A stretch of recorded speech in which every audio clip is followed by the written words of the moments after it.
Hi everyone, thanks for watching. I'm Lauren from Guthrie and Ganny, and in this video I'm going to be sharing with you the recording of my Instagram live question and answer session from Monday the 21st of November. I'm going to be answering lots of questions that you have sent in beforehand, all about sewing and dressmaking, asking for tips or advice on your projects, and then also recommendations for different pattern and fabric combinations as well. So I've got lots of things to show you, lots of things to share, so it's hopefully going to be really inspiring for you.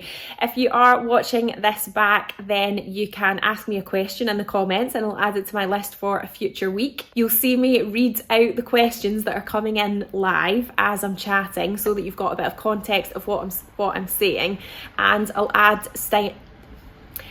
I'll also add timestamp chapters to the description as well, so you'll be able to see all the different questions that I answer during this video, and you'll be able to skip ahead or sort of move around depending on what you're most interested in hearing. Everything is available in my online shop. I'll put a link to that in the description to this video as well. But thanks so much for watching. If you haven't subscribed to my channel already, then just remember to hit subscribe so you don't miss out on my next video. I hope you enjoy it, and I'll see you soon. Hi everyone. Welcome to my Monday night live. It's nice to see you all. Thanks for joining on what is a very gloomy, wet night here. Hello, everyone. I hope you're all as well as you can be on a wet Monday evening, and that you're ready for some light-hearted sewing and fabric chat here. I'm feeling very festive. I've got the Christmas window behind me here. If you haven't seen it already, I've got a video on the YouTube channel that's giving you all the details on that. This cardigan has been very popular. It's the named pattern's Esme, and some of our viscose blended knit fabric has been super popular. And we just ordered more today, and we've got more of, we had one that was like double-sided as well. It was like one colour one side, one in the other, so that is on its way as well. We couldn't get all the colours back in that we had, but yeah, I think it's because it's so long and the fabric feels really cosy. It's basically like you can wear what will effectively feel like a dressing gown in the day, but actually pass as quite a smart, stylish cardigan. Somebody's in Oz, I bet that's nice and warm. I think everyone else is kind of wet and cold, certainly if you're in the UK anyway. Somebody's saying my dress looks lovely, thank you. I am going to admit that it's not hemmed, but you can't really see that, so that's okay. I was going to get some help from the ladies in the shop who were working in the shop today to help me level out the hem, but I couldn't face getting changed in the day because it was cold, so I am just wearing unhemmed. Lovely cardigan. What are the pants? The pants, as in the trousers that it's with, are the Merchant & Mills Eve. Those ones. Yeah, so it's really lovely to see you all. I'm just checking I haven't missed any other comments. But it's lovely to see you all this evening. Hello from sunny Morecambe. Are you sure it's sunny there? Oh, hey from Devon. Yeah, it's not sunny there either, is it? Well, I've got lots of questions to share with you tonight. A few people asking what's the cardigan. That's probably going to keep happening because I said what it was at the beginning. It's the named patterns Esme. Please say thank you to your wonderful girls. I phoned and they picked the most fabulous fabric for me to make the Chicacheetah jacket. Oh, that's good. What one was it? Remember and share a picture of it with me. I'd like to see that. So yeah, I've got lots of questions to answer for you tonight and things to show you. So yeah, if you've got any questions as I'm chatting along, please feel free to ask. If you're watching back, then feel free to send me a message or leave a comment or whatever. I'll be sharing it on YouTube and on Instagram, so you can watch it back wherever. The new things that I did want to share with you this week are the new Atelier Brunette collection is on its way. Part of it arrived today. I'm hoping the rest of it arrives tomorrow or the next day, so that'll definitely be online before the weekend, and then I can show you it next week. But it is beautiful. It's really, really, really nice.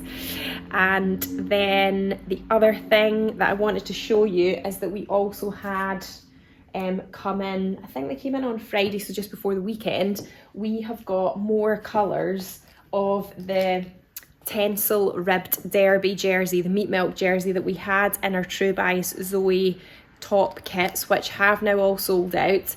But you can kind of make, like, effectively sort of make up your own kit, because we've got lots of other colours of it. So we now have the stretch fix that you can buy as like a separate thing. The stretch fix is the stuff that you use with the iron, and it's basically like Bondi Web, but it's for stretchy fabric. So it helps you to get the neckline and the straps really good on it. I've literally been living in mine. I've got these two are samples in the shop, the navy one, and then I've got another cream one. I basically just wear them constantly with everything. So we've got lots of extra colours of that now here. This is a new one. This is the pond colour. They're all £23.90 a metre, so that's like a really lovely, it's kind of like a petrol sort of tealy colour. The pond is the name that Meat Milk have given it. Then this one, we kind of got this sort of like beige one because we thought it would be like quite a nice neutral. So it's warm sand. So, and the other neutral one that we have is the shell. That was the one in the kit as well. That's the new colour. And then this one, also new. This one's called Lapis, but it's like quite a sort of bright blue. So yeah, another nice one. This one I particularly like. This is the cherry. Really lovely sort of kind of reddy pinky colour. I'm loving that one. And then these are the ones that we had before. So we did already have the emerald, and then this is that's the puff, the kind of pinky one. And then the light blue is the sky blue for that one. And then we do have the navy, the black, and the shell as well. It's got loads of colours now. You can literally have one in every shade to go with every outfit. And remember the top tips video that did come with the kit, you can get that as like a separate thing as well if you wanted to sort of see how to use the stretch fix and just kind of get some extra tips on that. So yeah, they are all online now. Let me just check. Quite a few comments have been coming in here, so let me just catch up on all of them. How to space out buttonholes on a shirt. My placement needs adjusting. I'll come back to that one shortly. Huge thanks to Naomi for my Bemberg and finished skirt. Lovely. That top and your makeup are perfect match. Your eyes pop. Oh, thank you. Who taught you to sew? My mum. Hello from Bexhill-on-Sea. Hello, what trouser pattern would you recommend for non-stretch needle cord?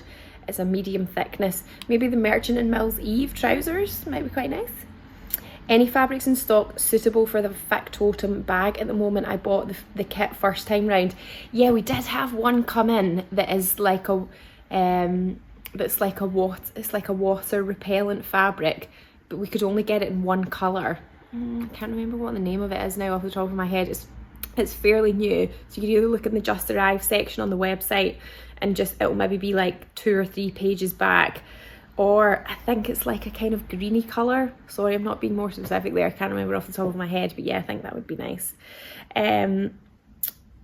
Okay, there's lots of questions coming in tonight.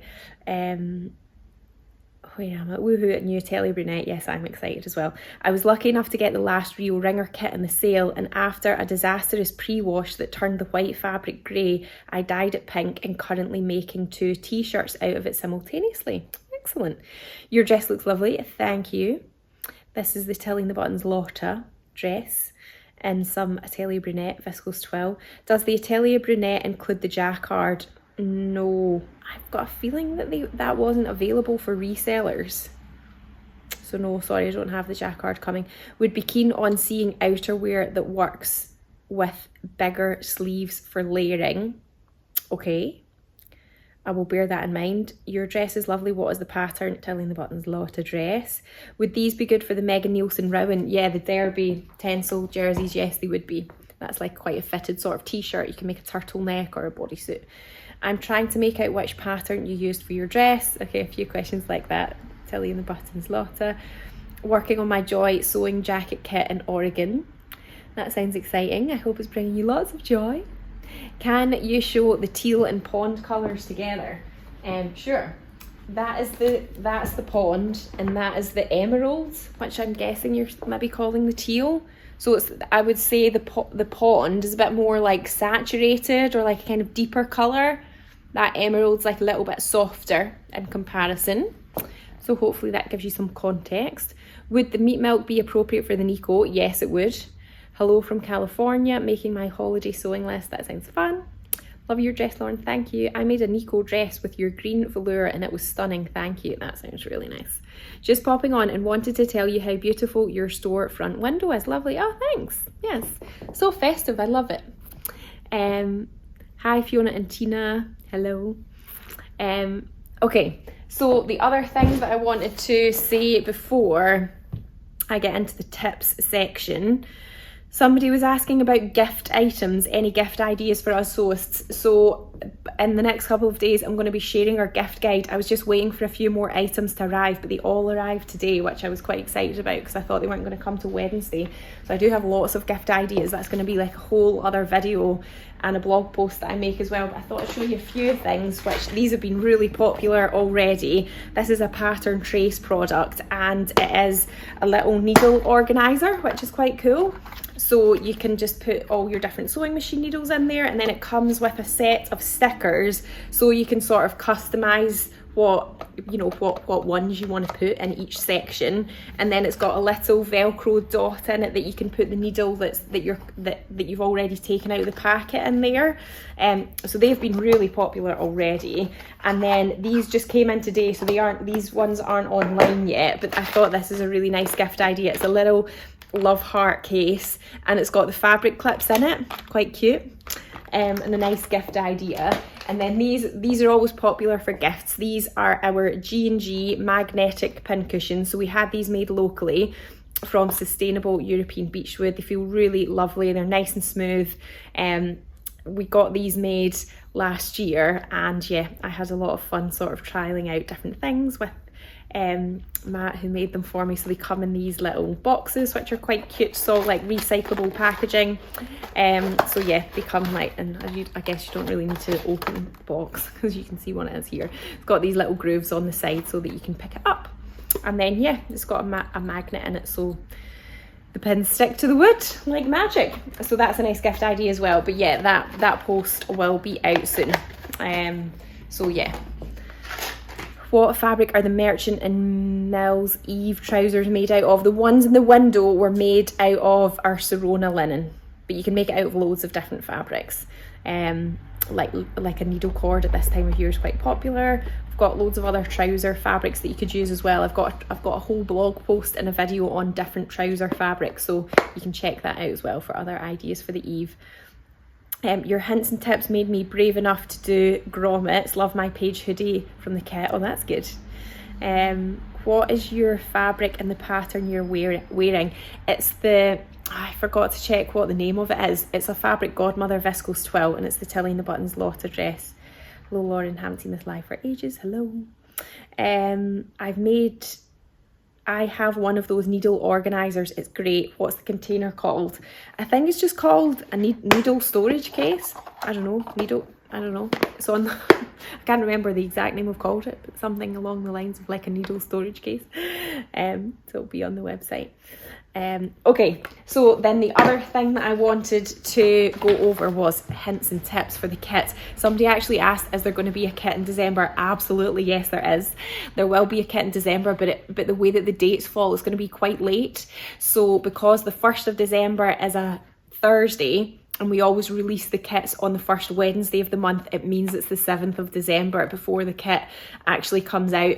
It's going to be two different projects, and there's been like a few kind of challenges in the supply department of like getting fabrics and all of that sort of thing in this kind of last part of the year, and it feels like we have kind of bent over backwards and like done some kind of commando crawl to get everything that we needed for these kits.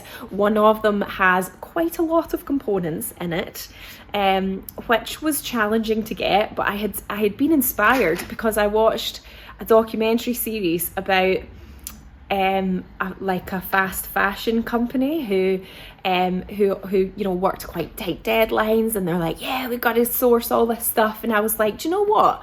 I can source this stuff for this project that is in a couple of months' time. I can do it. And I managed to do it, and we managed to do it. So yeah, one of the kits has got a lot of components in it, and then the other one is very on trend. It is in quite a technical fabric, which poses some, like, a level of challenge, but you know, I'll be there with you in the top tips video, holding your hand, and I think you're gonna love them. They go really nicely together as well, so yeah. Okay, somebody's reminding me it's the Jute viscose twill. It is indeed the Jute viscose twill, the Fabric Godmother one. It comes in 2 colorways. This is the black one, and there's also one that's like got more like bluey tones in it, as opposed to pink. Thank you for reminding me. Okay, so in terms of the questions that were sent in beforehand, I'll get on to them now. There's quite a lot of sort of tips ones, so lots of things to learn tonight. So the first one is, I watched your video on bias binding and I'm unsure how to finish the end at an invisible zip. So I was hoping I would have had time to like kind of stitch a little sample, and I didn't. But what I did bring over tonight was some dresses that I had that are actually quite old now, but they've got invisible zips in them. I realised I haven't actually sewn an invisible zip in anything for quite a long time, so I was like scratching my head a lot and trying to remember how I would actually do it. So on this one here, this doesn't actually have binding.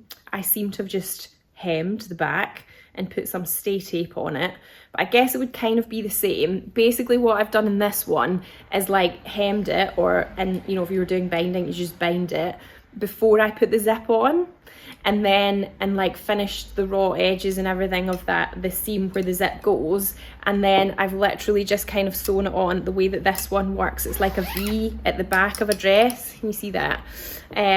So then the invisible zip kind of comes right up to the top of that V, and I've just sewn it so that the plastic bit at the top of the invisible zip sort of stops kind of where that edge is, where that finished edge is there, and then I've just hand stitched it down, that sort of top tape bit of it there, so you can kind of see that on the inside.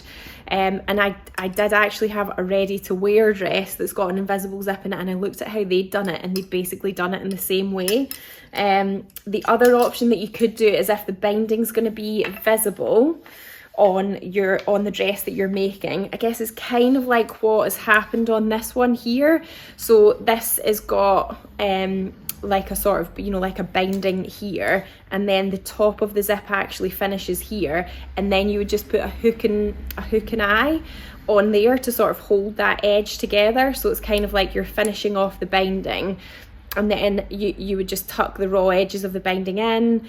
You could hand sew it down, or you could kind of flip it so it's like right sides of the binding are facing, and stitch it, and then kind of turn it the right way round, so that you then just got like a finished edge there, and then yeah, you hold that together with a hook and bar. So that's really if you've got the binding visible. But then if you've got it hidden on the inside, then it's kind of like what I showed you before, which is also what I'd done on this dress, which is lined. It's basically like I've just kind of finished the edge and finished the center back seam, and then yeah, just put the zip on and hand stitched it basically. And if you feel like the top of the zip is kind of splaying a little bit, even in that situation, you can put a hook and an eye on it. That's what I've done here. But it looks like the hook is no, it looks like the eye's fallen off. Actually, I've not worn this dress for a while. I'll be lucky if it still fits me, but yeah, the hook is there. But the eye is not, but that's what you do, and then it would kind of hold the edges together. So hopefully that makes sense. Obviously it's not a full tutorial, but hopefully it gives you a little bit of context of what you would do with an invisible zip and some bias binding. So let me just see if I haven't missed anything here. Hi, I'm pregnant for the first time. Congratulations. Can you recommend patterns I can wear during and after pregnancy? So I do have a blog post that is on all of the patterns that I wore when I was pregnant and when I was nursing as well, and they are all patterns that are not necessarily maternity patterns. They're just like regular patterns that I found for me were like compatible with having a growing bump.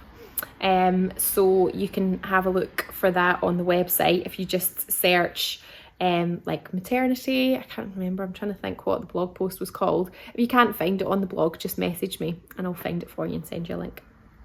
Okay, just wondering, have you got some cotton lawn or cotton poplin, but like Christmas festive themed fabric to make a top or a dress like the Lotta from? So we do have the Liberty Tana Lawn Christmas range. There's about 5 or 6 prints in that. I'm actually using one at the moment to make a Tilling the Buttons Indigo. So yeah, can you show us the Millerine blue check fabric?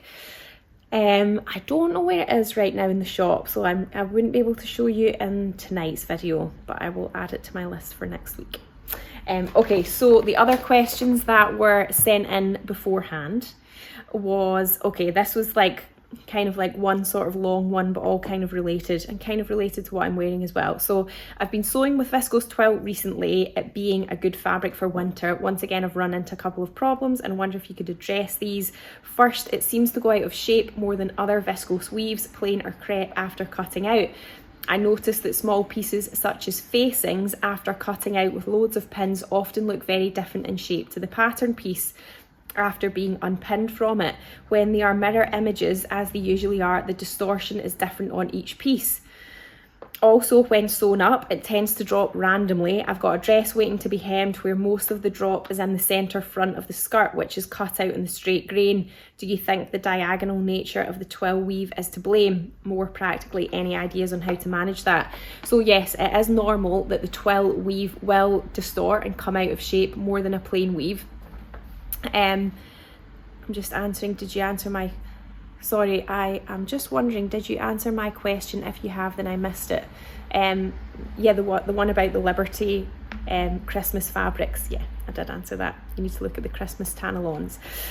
So yes, viscose twill does go out of shape, or twill weave does go out of shape more easily than other ones, so it's not like necessarily anything that you're doing wrong. But what I always do when I'm cutting out any viscose, in fact, is that when I come to cut it out, fold it in half with the selvages together, I will spend quite a bit of time trying to make sure that the threads that have woven the fabric are at 90 degrees to each other. And you can do that by making sure the selvages line up. It might even be that you pin the selvages together so they don't slip around too much, smoothing it out and making sure that there's no sort of like wrinkles or kind of creases forming at the fold, because that might mean that it's kind of squinted a little bit and you might need to shimmy the selvages against each other to get that lying smooth and flat. And then when I come to cut it out, I will always square the selvage or the folded edge up with the straight edge of my table, because it is really easy for it to kind of shift around. So I usually will square it up to like the edge of the surface I'm cutting out of, and then just kind of smooth it parallel to the selvage and at 90 degrees to it, just make sure that it's really kind of flat and smooth. And then also make sure that there's no sort of drag or weight on it. So if you're cutting out something that you've got quite a big length of fabric, try not to have it hanging over the edge of the surface that you're cutting out on, because that drag and pull can distort the fabric without you realizing as you're cutting. So either like fold it up and just put it on the table, or it might be if you've got like a chair or stool or something that you can kind of sit it on, just so that the weight of the fabric is not dragging off the table. And then, you know, plenty pins when you cut out, or it might be that you use weights and a rotary cutter with a mat.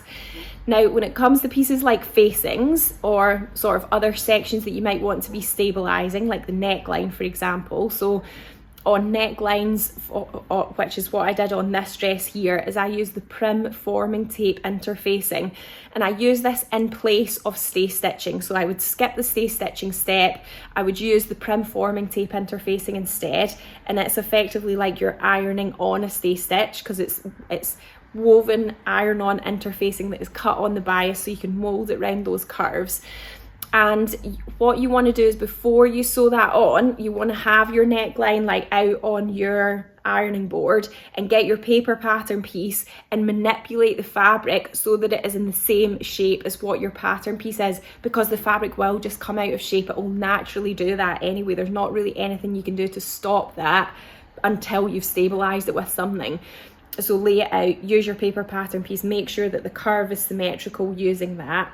Then when you come to apply the interfacing onto the facing sections, do the same thing. So put the facing section out in your ironing board, get your paper pattern and make the fabric be the same shape as it. So it might be you have to kind of smooth it or kind of manipulate it, or sort of like just push it with your fingers a little bit, just like you're molding the fabric to become the same shape as the paper pattern, and then put your interfacing on it, and that will sort of fix it in that shape. Now when it comes to the hem, it is really likely that your hem is going to drop, more so on a twill weave than on a plain weave, and you just have to kind of accept that and don't hem it too early. So on this dress, for example, I overlocked it at the bottom because it was fraying a little bit, but then I just put it on a hanger and I let it hang up for a couple of days, and mine weirdly has hung out more at the hip, it has hung down lower at the side seams rather than at the center seam. Now this can also vary depending on the shape of your body as well. So I have quite a flat bottom, I don't really have much shaping at my hip, so quite often on me hems will hang lower at the back because I've got nothing filling it out, I've got nothing to lift it up. So usually I do have to shorten things more at the back in this style of garment, so that can also affect it as well. So yeah, I hope that sort of gives you some reassurance that you're not doing anything wrong. It's just about knowing different ways that you can help to control it. The other part of that question was, despite using a microtex needle, I keep getting thread pulls on the seams which show up as my fabrics are fairly dark. This has also happened on a cotton and a viscose twill fabric. Any ideas on how to avoid or reduce, as these pulls away seem to end up in the most visible places? So check that you have got the not just a microtex needle, but the right size of microtex needle as well. So you want to try and go as low as you can. You know, depending on the thickness, like a 60 might be too thin, but you could try it and see. You know, the thinner the needle, the less it's going to like push through the fabric. So like try 60 or 70. Also make sure that you're using good quality thread as well. So my personal preference is the Gutermann Sew thread. It's good quality, it works really well with my machine. If you're using non-branded thread or thread that's maybe like a little bit thicker, then it might be adding to the snags as well, potentially. So yeah, I think the other thing that you could that potentially you could probably try as well, if your machine does this, although I've never found that I needed to do it, so I don't know, is that you would only be able to sew with a straight stitch if you did this, is that on some machines you can change the plate of your machine so that instead of there being like a little oblong hole for the needle to go through, which allows you to do a zigzag stitch, you can change it so that it's just like one tiny little single hole, so the needle can only go up and down in that spot. You can't do a zigzag when that setting's on because the needle would break. But what it will do is help to stabilize the fabric more underneath, because instead of the needle sort of pushing through the fabric and potentially all the fabric getting pushed through that kind of little oblong hole, it's just getting pushed through like a tiny little hole. It's a very small difference, so I'm not entirely sure how effective it would be. I've never had to do it myself, but it is something you could try if your machine does that. So yeah, okay, I think some other people are also saying some tips. Greaseproof paper, okay, lifts the glue. I've lost the context of that. Do you know what type of fabric is used to make coated jeans, please? Coated jeans, not totally sure I know what you mean. Sorry, I missed the start. What is the pattern of the dress you're wearing? The telling Buttons Lotta. Great tips for twill wrangling. It is like wrangling it, you know, you just got to be patient and just take your time with it. I accidentally ironed seam interfacing to the right side of a shoulder, then immediately ripped it off, but there's still a bit of glue residue. Is there a way to remove other than a wider seam allowance? Greaseproof paper lifts the glue. Okay, good tip. My viscose twill Lotta hem hangs down more at the sides. I did include side seam pockets. Tension also, it did happen to me. Okay, great. So yeah, hopefully that helps in the viscose twill department. Okay, the next question was tips for sewing double welt pockets. So this is where you've got, I should have actually seen if I could find a sample of that. A welt pocket's like, it's kind of where you've got like a little kind of letterbox opening, and a double welt refers to the little flaps. So sometimes they get called lips, they kind of meet in the middle, or you can get a welt that's like a single welt, so just like one flap in it. You need to make sure that you have stabilized it all, that you have got water in your iron, so it's going to steam really well. It's going to work best on a fabric that presses nice and crisply, so anything that's synthetic is you're going to struggle to get a really neat welt in that, because synthetic fabrics don't tend to press quite as well. And what you can do is you need to make sure that you are trimming like right into the corners, because you have to sew like a rectangle all the way around the opening and then kind of cut into it. So you need to be getting like really close, but obviously not cutting through the stitching. And if you're finding that when you turn all the fabric through, if you're getting puckering in those corners, it's just because you need to clip into them a little bit more. So yeah, and you know, have a practice. That's usually a good idea on the fabric that you're working with. You know, have some scraps left over, is have a little practice. Welts do feel kind of scary because you're like having to sort of cut into the fabric, and then it feels like you can't really take it back after you've done that. So if you know, if you're doing it for the first time, have a little practice first on your scraps. Okay, somebody's saying, I made the Lotta, but the waist sits really high. In fact, I'm finding this with most of Tilly's patterns. Why is this? I'm only 5'2", so just curious. Thank you. Lovely Lotta, by the way. I mean, although I think what you need to bear in mind is that people can have like different proportions of body to leg length. So it might be that that, you know, maybe if you're finding that the waist sits really high, it might be that even though you're 5'2", your torso's still quite long. So therefore the bodice sections are just not long enough on the pattern, so you just need to sort of lengthen them a little bit. I think if you have boobs, Tilly, and the buttons pattern sit quite high. Yeah, so that's another point as well. It depends what your body shape is up here, because if you've got a fuller bust, then that's going to occupy more of the fabric and then kind of lift it up, if you see what I mean, if you can kind of imagine that. Thanks for your help with viscose twill problems. I'll give those a try.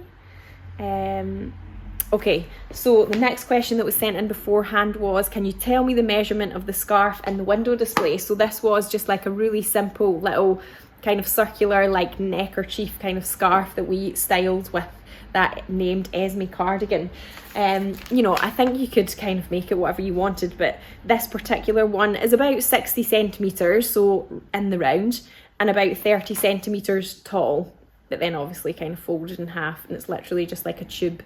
And then yeah, you can see the seams sewn together there, and then that's on the inside. So you know, if you've got some fabric left over, it's quite a nice way to keep your neck really warm.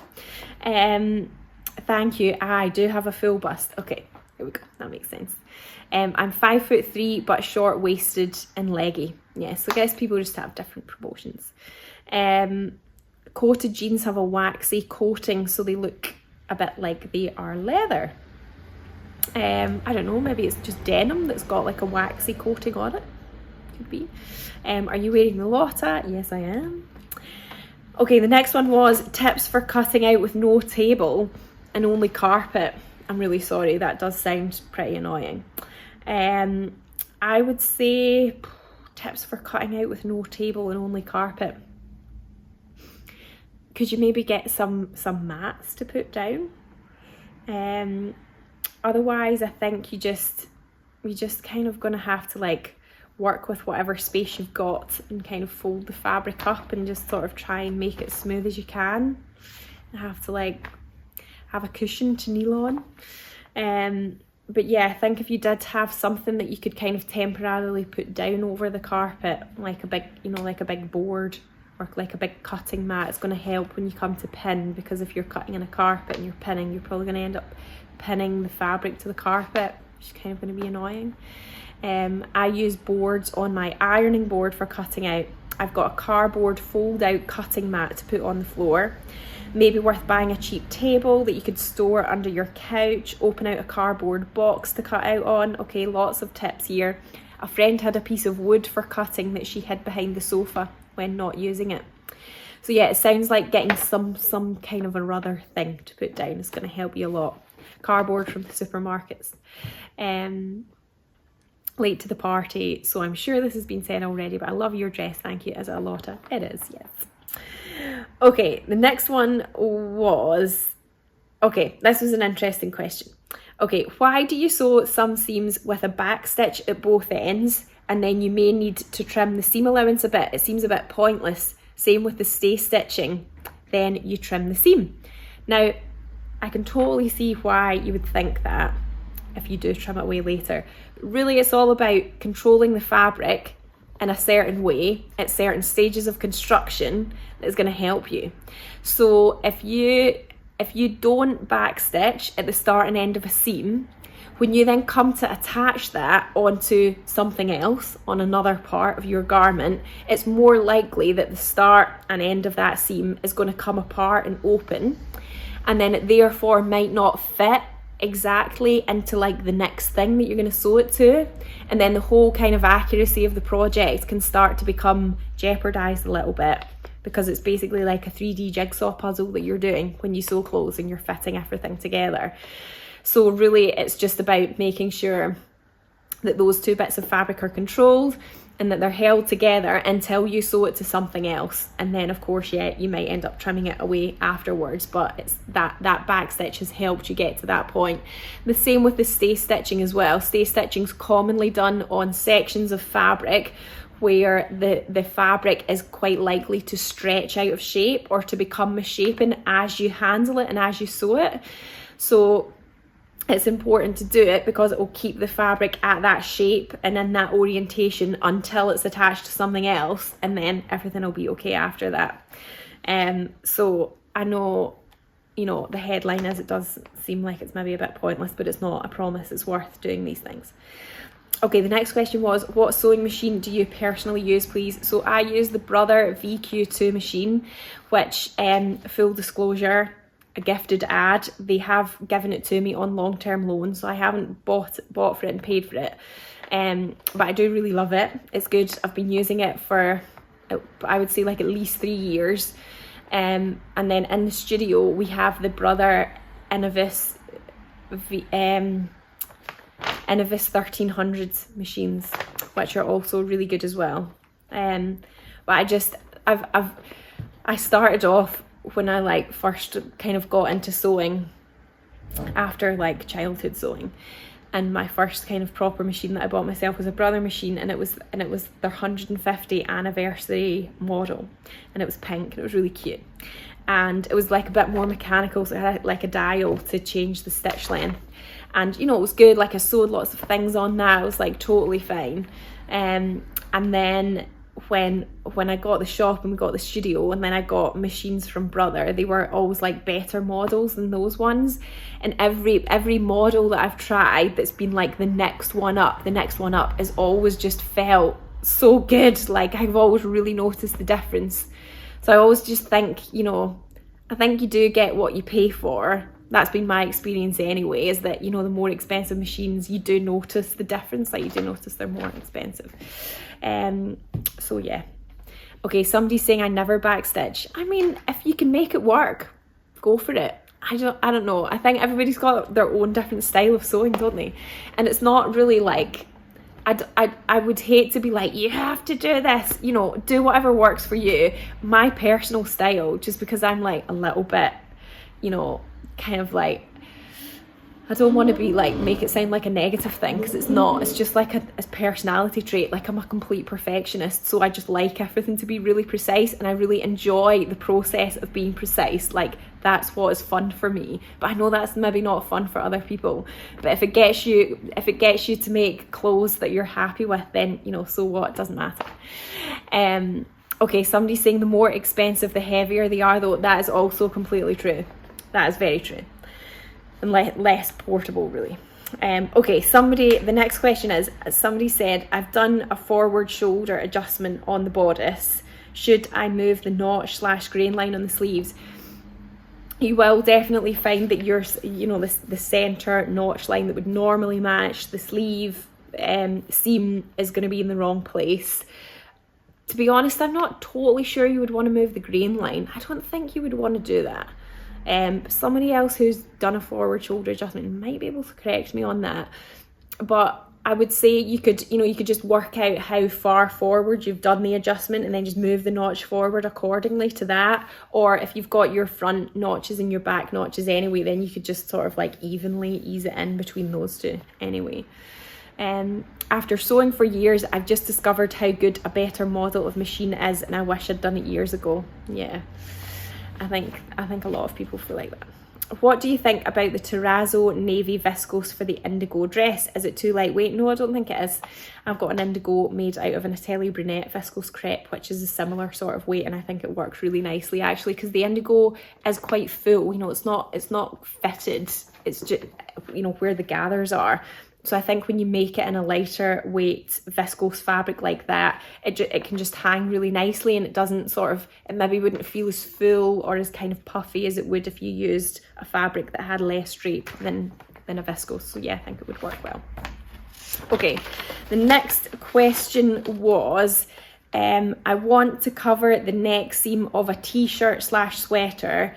Should the fabric be cut on the bias? Also, if doing thicker fabric, could you use the ribbing instead?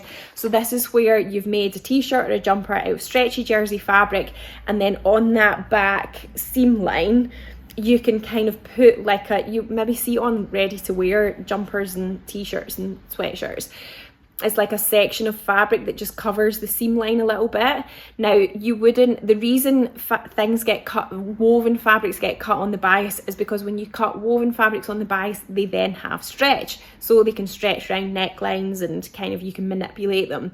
But if you're doing it with jersey fabric, you just need to make sure that you cut your strip on the orientation of the fabric that has got stretch. So that's probably going to be like, some fabrics, the most amount of stretch is at 90 degrees to the selvage or cut edge, and sometimes it's parallel to it. It just depends on how they've sort of knitted it. But I don't think it needs to be in the bias, as long as your fabric stretches. And then yes, if you're doing it on a thicker fabric, like a thick sweatshirting, I probably wouldn't use ribbing. I would probably just use jersey fabric, like a lighter weight jersey fabric. I think a lot of the ribbing fabrics that we've got are still maybe quite like a bit too thick. So then the thickness of that on a thick sweatshirting I think would be too thick. But if you just used like a single knit jersey, a regular sort of t-shirt weight jersey instead, then I think that would be fine. Okay, the next question is, what's your favourite G&G workshop that you run? This is a hard one. So like back in the day when I started the shop, I used to teach all of the workshops, and my favourite ones were always the beginner ones, because everybody's just so enthusiastic, and then they like literally just can't believe that they've made something by the end of it, and it's like, yeah, you have, like you can do it, it's not as hard as you think. So I do really like teaching the beginners workshops. But then when we have done, you know, in more kind of recent years, when we've done the retreats where it's like a 3-day workshop, I really love them, because you just get to know the people that come on them a little bit more, and it just, yeah, it's just a really nice atmosphere. It's probably like a little bit more relaxed at times than a 1-day class, because people have got 3 days, so you've got a bit more time to work on your project. Sometimes 1-day courses can be quite intense, because one day it's a lot to sew for 1 day. I think also when you come in a 1-day workshop, like most people aren't used to sewing intensely for 1 day. It can be quite tiring.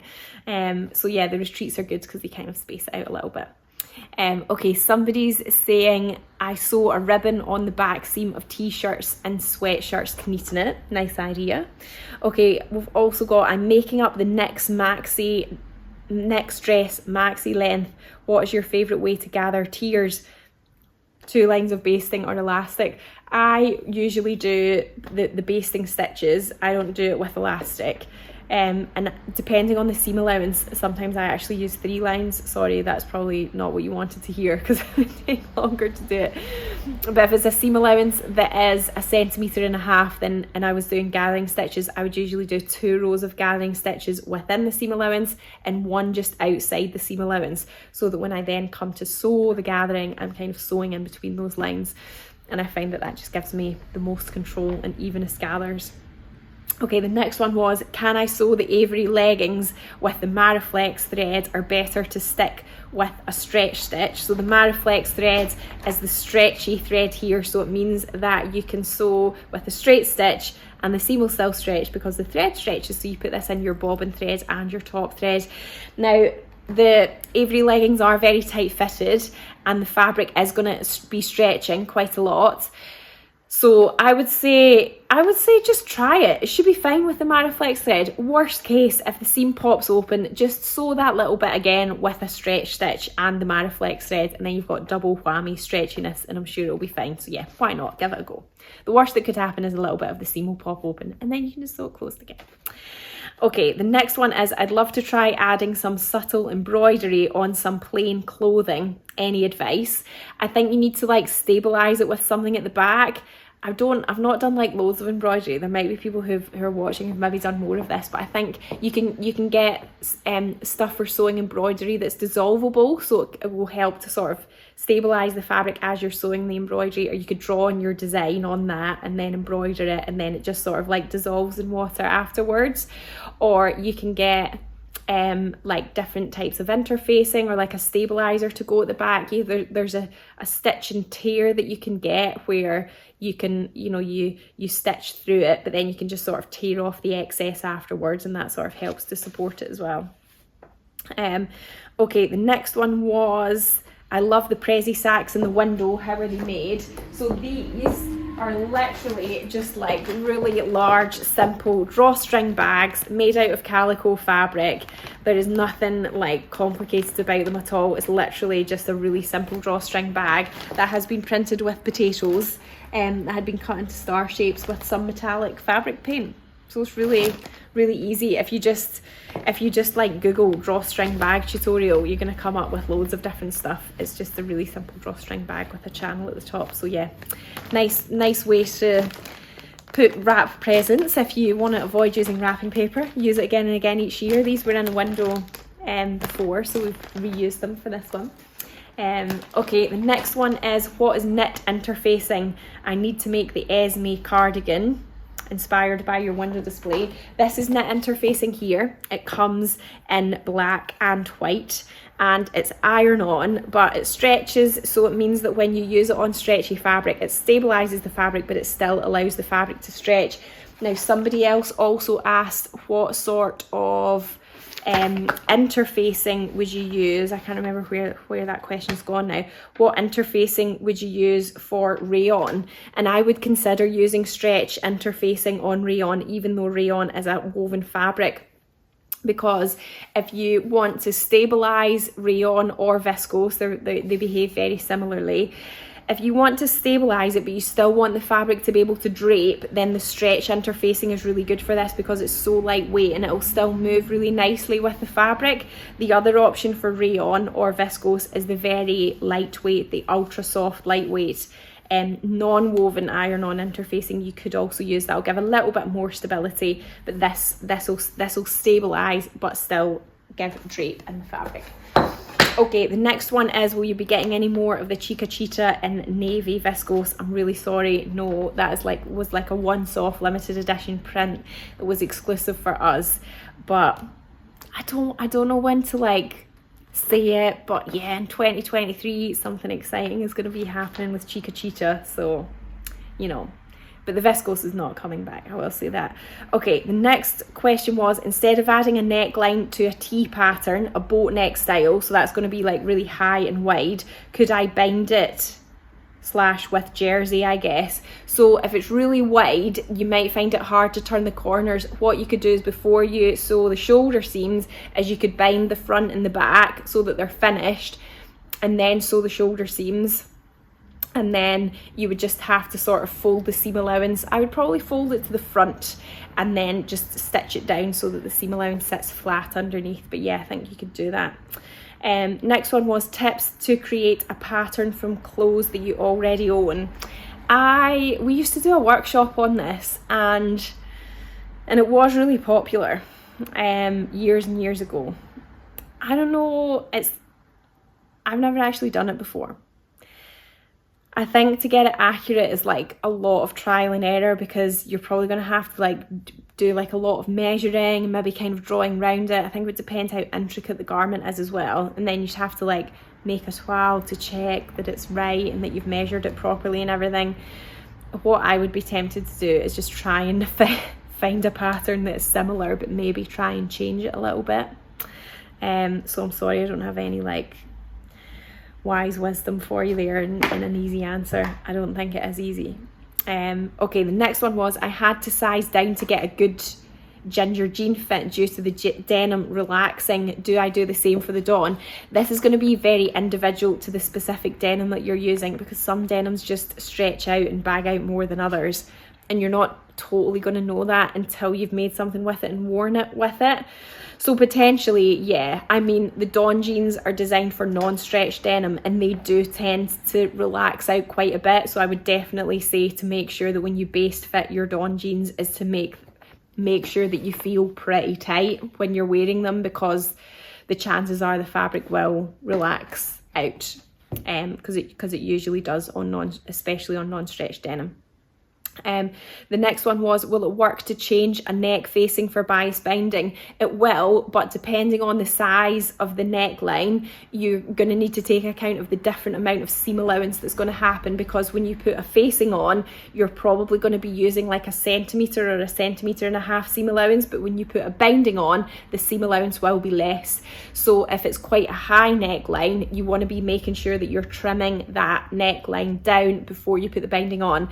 I made this mistake with the Tilly and the Buttons Indigo dress because it has a facing, and I was like, I'm just going to put some binding on it instead, and then it is quite tight when I'm pulling it over my head now, and it's because I didn't cut it open a bit more. So yeah. Okay, the last one in the tip section, then I'm going to catch up with your questions you've been answering here and then try and get through the recommendations. It's been like really busy night tonight. I can't believe it's 10 to 9 already. Okay, I have cut out the sew over at Jessie coatigan in the smallest size. There are lines across denoting hip and bust coming down 2 inches from my bust and hip line. It is loose fitting, but to shorten at the hip line and even shorten at the bust line, so moving them up. Would shortening the bust line interfere with the sleeves though? So I haven't seen the Jessie coatigan pattern pieces, so I'm not like 100% sure on this, but the bust line is probably lower than where the armhole is, I'm thinking, so it shouldn't necessarily affect the sleeves. But I would say I would be tempted to yeah, maybe if it's 2 inches of difference, maybe depends on how much shaping there is as well, then yeah, you could shorten it. You could shorten it at the bust and the hip line, yeah. Okay, right, let's see what questions I have missed here. Okay, Maraflex is my new best friend. Great. I did your Tuesday make a dress course years ago with Layla. She was fantastic. Yeah, she was good. Stitch and tear, much better for embroidery. Okay, good to know. The twig and tail community give excellent tips on embroidery. With Wendy Ward on YouTube has a good tutorial on how to clone clothes. It's how I got into sewing as I was scared of patterns. Good to know. Do you have any ribbing that would match the pale grey cosy colours? I prefer using ribbing to using the same fabric, but it is a tricky colour to match. I don't think I've got an exact match, but I could, if you send me a message so that I know who you are, because after the live I'll lose track of who everybody is, then I can take a photo of the ones that match best and send it to you. The Toaster 2 asks for double-sided knit tape. Is this Prim Wonder tape or something else? I have made lots of Toaster 2s and I have never used double-sided knit tape when I've made them. So you could just leave it out and you might be fine. I've made loads of them and I've honestly never used it. Okay, so the fabric and pattern questions now. I'm going to try and fly through them. There isn't as many of them, so hopefully everybody's question gets answered. Okay, I really love the fuchsia boiled wool. I want to make a winter coat for my daughter. Do you have a pattern recommendations for a cozy lined winter coat? So I found a fibre mood one that's called the Bobby Jacket, which I absolutely love, and then I was trying to work out if they did an adults version. This is the fuchsia boiled wool here. It's an absolutely beautiful colour. It's 100% wool, and it is $23.50 a metre. So yeah, the fibre mood Bobby Jacket is a PDF pattern, but we can print it out A0 for you using our A0 pattern printing service.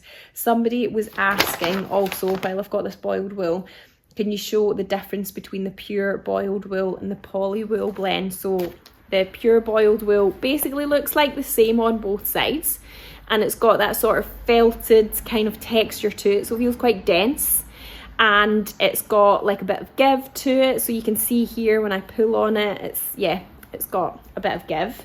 And then the poly wool blend, this is one of them here, but we do have others that are sort of similar.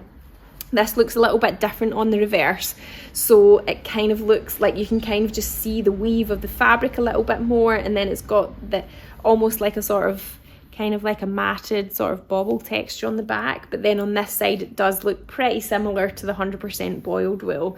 And I would say this has this is got more kind of not rigidity, like more structure to it. It doesn't really have any give, so when I sort of pull on it, like the fabric doesn't really kind of come apart or move, but yet when I do that to the boiled wool, it just has more sort of give in it. So yeah, and obviously the boiled wool is going to be warmer than the polyester blend because the wool is warmer. Okay, Brill, I was tempted to leave it out and now I will. Okay, yeah, a few people are saying that they've made toasters and not done that. Thanks for giving something other than the football tonight. No probs. Okay, do you have any corduroy that would work for dungarees in terms of thickness and stretch? And then also somebody else was asking, can you show any corduroy that you have? So in terms of the corduroy for a dungarees, we've got this one here, which also comes in like it's called a berry, so it's like a sort of raspberry sort of colour. This is the Dotty olive cotton corduroy fabric. It's 100% cotton, and it's £20.50 a metre, and it's got this sort of print on it, this sort of spotty print, and it's a thicker cord, so it's a little bit chunky, and yeah, it just feels really nice and sort of rigid. I think that would look lovely as a dungarees dress. And then we've also got quite a few colours of this one, with more on the way as well. We ordered more of this today as well.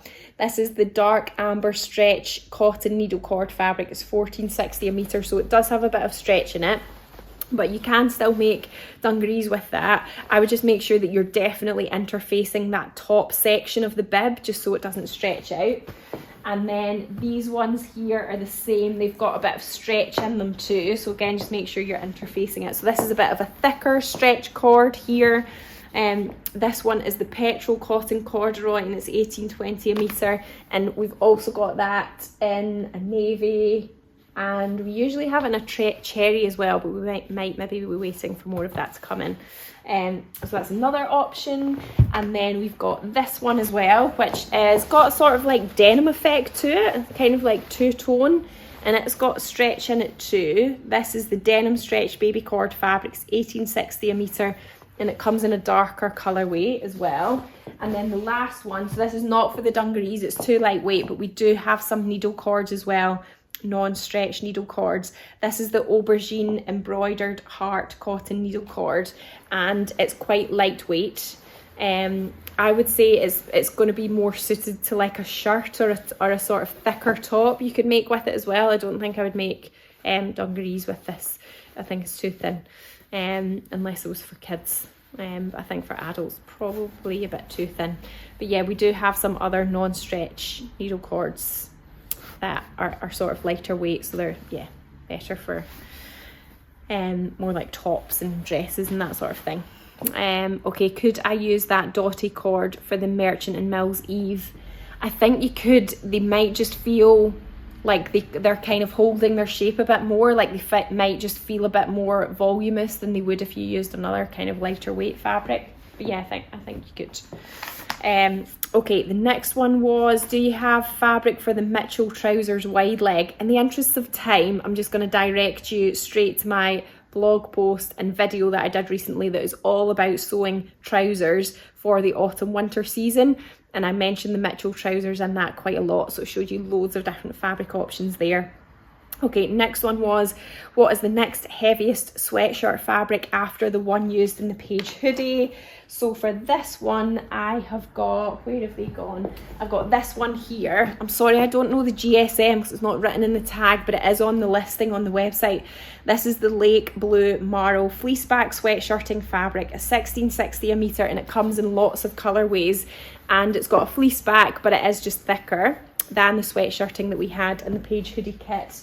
And then I've also got this one here, which again comes in this grey colour, also comes in a pink as well. And this is the grey melange fleece back sweatshirt fabric, 1660 a metre.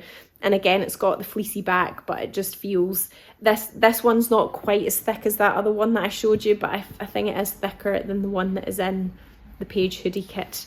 But yeah, it does say the GSM on the fabric listings, so the higher the number there, then the sort of more weightier it is.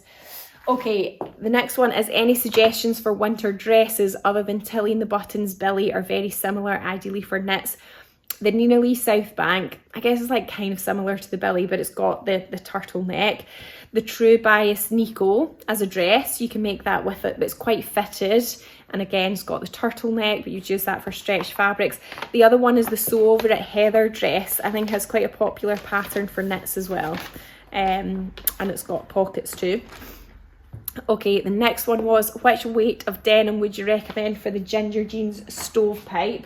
So we have got a few, and then I'm excited to show you because I got these little kind of mini jeans samples made up to like show the different denims, because all our denims come on big rolls and they kind of get hidden in the shop. So we've got all of these like little mini jeans. It's like just a sample, you can't wear it or anything, but it's just to show what the denim looks like made up basically. So we've got, I would say this is probably the lightest you would want to use. They're going to feel more like a summer pair in this one. It's the light blue 9-ounce stretch denim fabric, and it's 13.80 a metre, so you could use that. But then this one here, this is all the same type of denim, but it's just different colours. It's the 11-ounce stretch denim fabric, and it's 15.70 a metre. And we've got classic blue, which is this one here. And then we've got the indigo, which is like really dark navy, which will sort of lighten up over time. And then we have also got the same one in a black, so that's the 11-ounce in a black. And then we've also got this one here, which is the deep indigo stretch cotton denim fabric. It's 13.50 a metre, and it's just got a bit more sort of texture to it, like you can see kind of the grain or the lines in the denim a little bit more. People are saying they like the samples. I know they're really cute. I totally love them. Okay, well done to Dee, our tutor, who painstakingly made all of these. She was probably thinking, what on earth have you asked me to do, Lauren, when I got her to make all of them, but they do look really cute. I think they were worth it. Oh, just try and hang them back up again. Okay, the next question was, do you have a very soft drapey cord for the by hand London wrap skirt? Or similar suggestions for a winter one. Now, cord and drapiness don't really go together. Corduroy is made from cotton, and it doesn't really drape or kind of hang. I would say for a sort of wintry wrap skirt, we've got quite a lot of wools, like lightweight wools that would be good, and they're all in my trouser blog, so you could check them out. And the other option would be our bamboo blended twill fabric as well, which comes in lots of colours. It's a bamboo and recycled polyester mix. It's 24.50 a metre, and this is a really lovely thickness. It would look lovely as a wrap skirt. It's got lots of drape and fluidity. It feels really soft. It doesn't crease or wrinkle, and yeah, it's just a really nice fabric for trousers and skirts at this time of year. And then we've got recommendations for a dress for my daughter, size 8 to 9 for Christmas Day, out of the Liberty print that looks special but also comfortable. Paper cut patterns, I've got quite a few sort of trendy child patterns, so check them out. The by hand London Little Anna dress would also be nice. And then I also found a company called Kate's Sewing Patterns, and they had a Naya, Naya dress, which I thought looked really cute. It had sort of gathered tears. Waves and Wild also have a kids dress pattern as well. On the note of being comfortable, I've got a 6-year-old who I think she would probably feel like a dress just all out of cotton. She would probably be reluctant to wear that because she's so used to wearing like everything jersey. But I did get her a dress from Boden, and it has got a stretchy bodice, and then it's got a tulle skirt. So what you could also consider as well is making like a 2-part kind of dress. So you could use like a jersey fabric on the top to make like a t-shirt, but then just attach a gathered a gathered skirt section to it out of the Liberty fabric, so then that would be kind of looser, so it would feel comfortable, but then the comfort of the jersey would be nice. So that's another thing to think about as well. Okay, the last one, so if anybody's got any last minute questions here, ask them now, but this is the last one that's been sent in beforehand. I'd like to make a pearl cardigan in a patterned fabric. Do you have any fabric with the right amount of stretch, please? So there's a few options that you could go for here. I've got this lovely ribbed one, which is the navy variated rib knit fabric. It's 1930 a metre and it's a viscose polyester mix. It's got a gorgeous ribbed texture and it comes in lots of different colours as well. So that is one option. Something a little bit lighter weight but feels so super smooth and lovely. I made the paper cut pattern drap cardigan out of this years ago. It comes in lots of colours too. I made a baby pink one. This is the moss green loop back jersey fabric and it's modal, so it's really lovely and soft and it feels so nice to wear, and it comes in lots of plain colours as well. So yeah, there's that one. And then the other one is the cozy colours range, would also be really nice and cozy because it's fleecy on the back. This is the emerald cozy colours and it's 1910 a metre. So that would be another option too. So it's more like a sort of sweatshirting fabric, but I think that would be nice as well.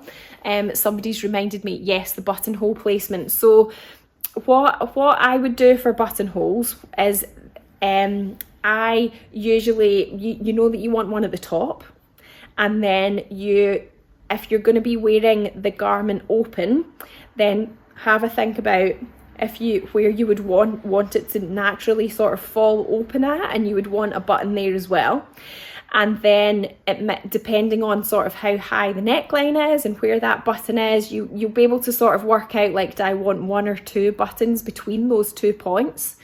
So you can work that out, and then that will sort of give you the spacing then. So you're kind of finding landmarks in the garment where you know you definitely want a button, so at the top, and then where you want it to open. Usually you want one at the fullest point of the bust as well, but it does depend on how fitted the garment is.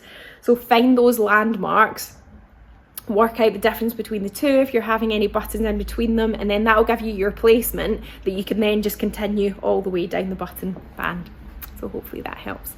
I did do a reel on buttons as well, so you can also have a look at that too for a few extra sort of tips and inspiration. But thank you so much for watching, everyone. I feel like that's been a really busy night tonight. I hope you've got lots of inspiration and tips, and yeah, it just has given you some ideas for things that you can do. If you have got any questions that you want me to answer next week, then please feel free to leave them, and I'll try and keep track of all the questions and add them to my list for next week again. The recording will be on my YouTube channel tomorrow once I get that uploaded, and I'll save it on my Instagram as well, so you can watch it back here too. But I hope you have a really good week, everybody. Somebody's saying thanks, Lauren. Whenever I'm feeling a bit low on Sojo, your live lifts my interest and enthusiasm. Yeah, I think, and I really appreciate everybody like sharing their own tips as well. Several brains are definitely better than one. So I do appreciate all the tips that you share with each other as well. I think it's really useful to hear the voice of experience in certain situations, isn't it? And like, just know that you're not alone. Sometimes you can be like, yeah, I did that as well, and yeah, it was fine. So thank you, everybody. Have a good night, have a good week, and I will see you soon. Bye.